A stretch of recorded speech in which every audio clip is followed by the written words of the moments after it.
হতে পারে, সেই কারণে আপনাদের সকল দর্শনার্থীদের উদ্দেশ্যে বলা হচ্ছে পুজো মণ্ডপের গায়ে কেউ হাত দিয়ে ছবি তুলবেন না। আমাদের পুজো মণ্ডপের সামনে একটি আনন্দ মেলার আয়োজন করা হয়েছে। সিনেমা মাঠে এবং জমিদার বাড়ির সামনে একটি আনন্দ মেলার আয়োজন করা হয়েছে।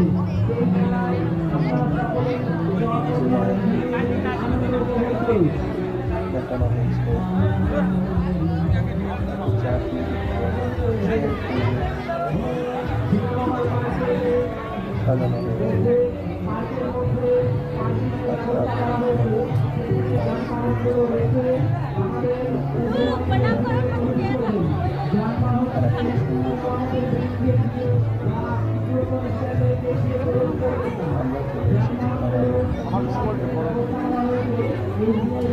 মা ও বলছে ঘড়ি কোথায় পড়ে গেছে।